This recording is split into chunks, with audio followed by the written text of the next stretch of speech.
Bismillahirrahmanirrahim. Assalamualaikum warahmatullahi wabarakatuh. Waalaikumsalam. Alhamdulillahilladzi ahyana ba'da ma amatana wa ilaihi nusyur. Wassalatu wassalamu ala asrafil anbiya'i wal mursalin sayyidina Muhammadin wa ala alihi wa sahbihi ajma'in.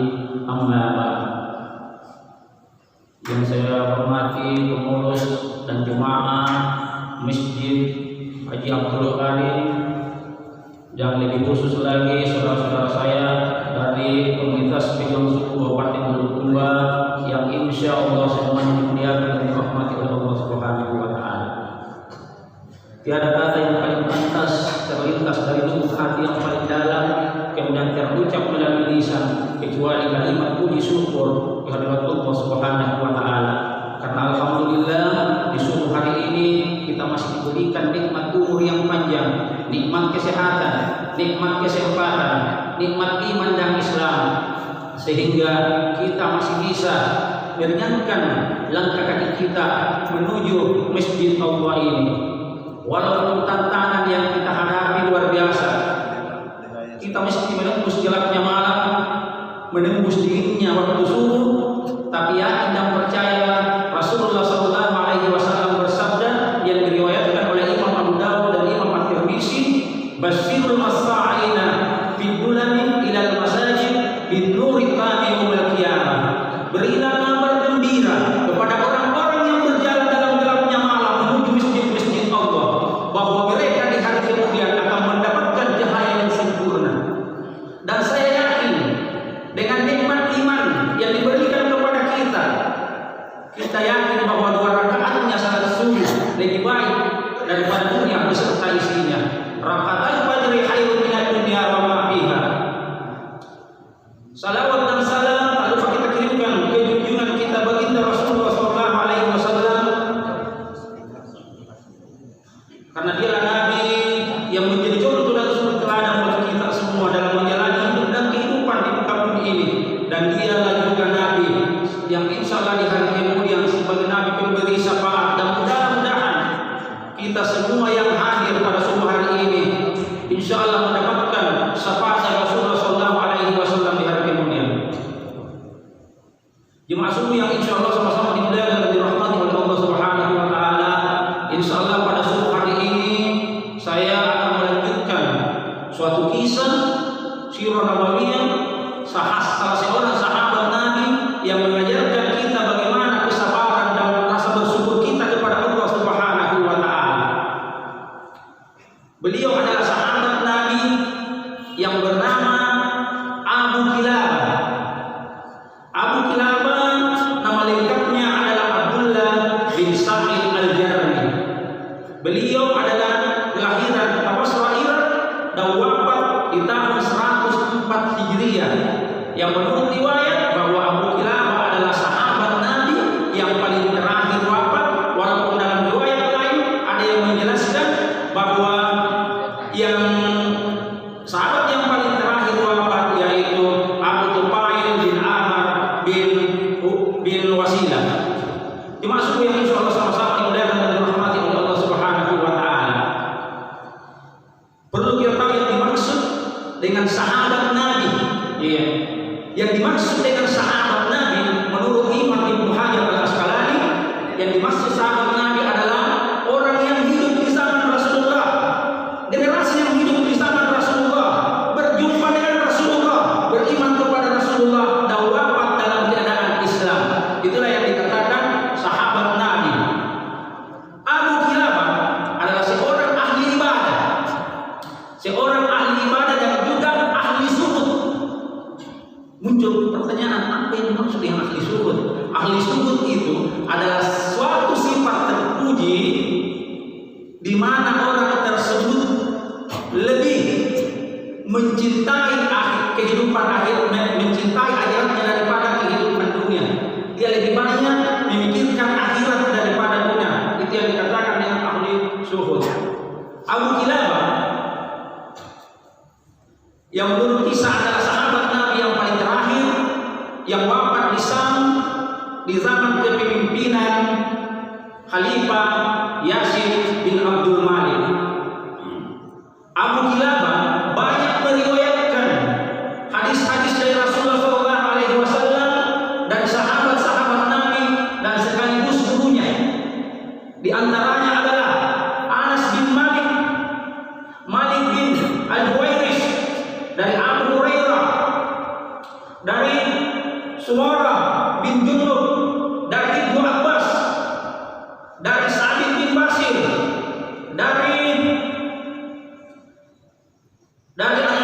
Nu'man bin Basir, inilah guru sekaligus sahabat dari Abu Kilabah, dan dijelaskan bahwa Imam Muslim meriwayatkan 46 hadis dari Abu Kilabah, sedangkan Imam Abu Hurairah meriwayatkan hadis dan Abu Kilabah sebanyak 60 hadis dalam sahihnya.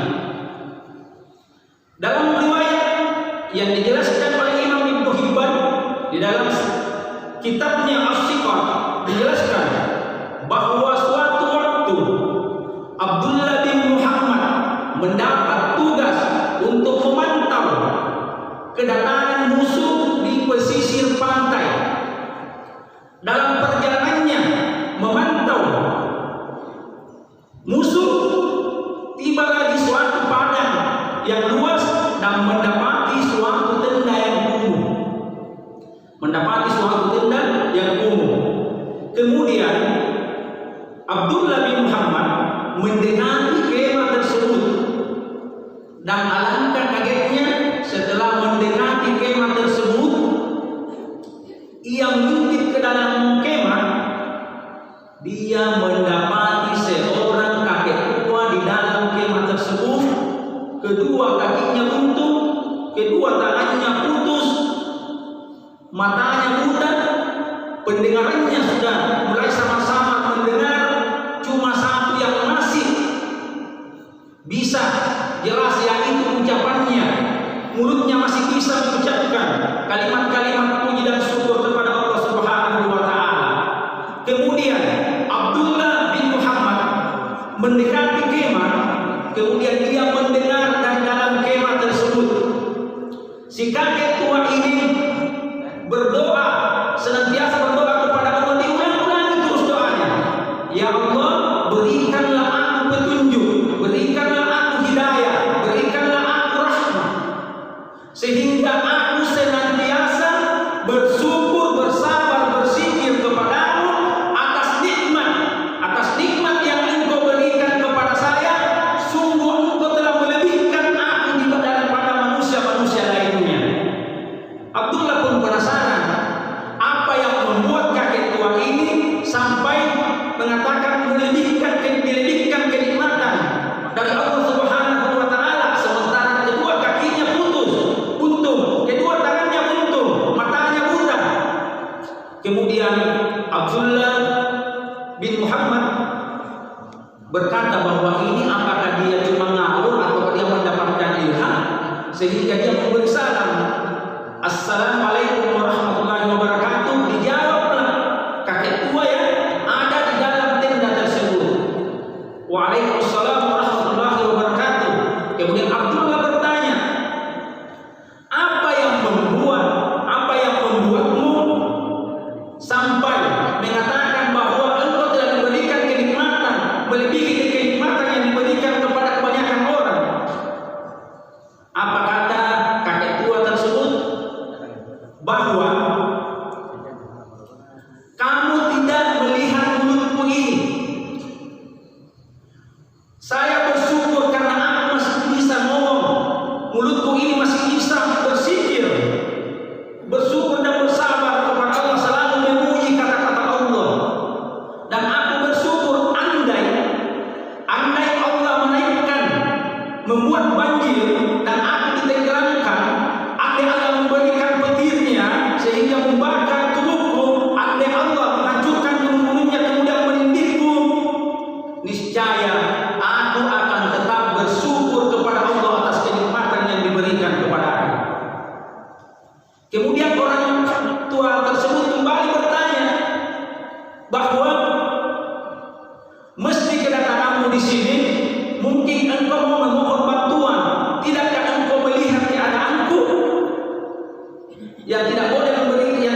bisa mampu memberikan bantuan untukmu.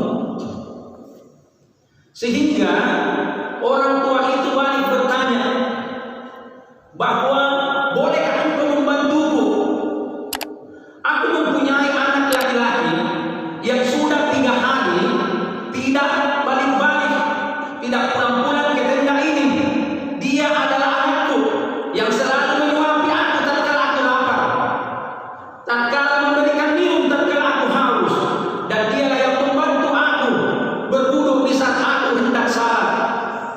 Bolehkah engkau membantuku untuk mencarikan anakku? Maka Abdullah pun keluar dari tenda mencari anak tersebut. Tidak jauh dari tenda tersebut, di gundukan pasir, dia melihat sesosok tubuh yang telah dicabik-cabik oleh binatang buas serigala. Ternyata anak dari orang tua tadi ini sudah dimakan oleh binatang buas. Kemudian Abdullah pun bertanya dalam hatinya, kira-kira apa yang akan saya sampaikan kepada orang tua tersebut, karena anaknya sudah meninggal. Kemudian Abdullah pun kembali ke tenda memberikan salam, kemudian dijawab oleh orang tua kakek tua tersebut sambil berkata, bukankah engkau tadi yang menemuiku? Kemudian Abdullah pun menjawab, ya, apakah engkau telah menemukan anakku? Abdullah pun terdiam sejenak. Dia kemudian bertanya kepada kakek tua tersebut, mana yang lebih mulia, engkau daripada Nabi Ayyub alaihi salam? Kemudian orang tua tersebut menjawab, tentunya Nabi Ayyub alaihi salam yang lebih mulia di hadapan Allah Subhanahu wa taala. Kemudian Abdullah kembali bertanya, tahukah engkau Ayub diuji dengan hilangnya hartanya, diuji dengan meninggalnya 12 anaknya, diuji dengan penyakit yang diderita 18 tahun. Tahukah engkau ujian yang diberikan oleh Nabi Ayub? Ditinggalkan sama orang-orang karena penyakitnya, tidak ada yang mau mendekat. Kemudian kembali bertanya Abdullah, apa yang kalian ketahui tentang Ayub? Orang tua itu menjawab, Ayub dengan ujian tersebut dia menerima dengan kelapangan dada, senantiasa bersabar kepada Allah Subhanahu wa taala dengan harapan bahwa Abdullah berharap bahwa kakek tua ini adalah termasuk bagian kecil dan kesabaran Nabi Ayub dalam menerima ujian dari Allah Subhanahu wa taala. Sehingga kakek tua itu bertanya bahwa katakanlah apa yang hendak kau katakan. Kemudian Abdullah pun berkata kepada kakek tua tersebut bahwa ketahuilah bahwa anakmu telah meninggal dunia, diterkam, dimakan oleh binatang buas, dan aku telah menemukannya.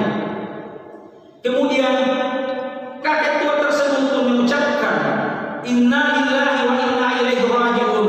Kemudian mengucapkan kalimat, maha suci Allah yang telah memberikan keturunan kepadaku yang tidak bermaksiat, yang di hari kemudian akan masuk ke dalam nerakanya Allah. Maksudnya karena anaknya ini meninggal, belum berkeluarga, sehingga dia bersyukur karena tidak diberikan keturunan, sehingga tidak bermaksiat kepada Allah Subhanahu wa taala. Kemudian orang tua itu pun tersebut mengucapkan 2 kalimat syahadat dan meninggal di dalam tenda tersebut. Kemudian Abdullah pun pada saat itu berpikir bagaimana mungkin aku akan mengurus mayat orang tua ini sementara aku sendiri di tengah padang yang luas yang tidak ada orang. Kemudian keluarlah Abdullah keluar tenda sambil melihat-lihat di sekelilingnya. Tidak lama lewatlah 4 orang berkuda. Kemudian Abdullah pun berteriak meminta tolong, meminta bantuan, dan 4 orang tersebut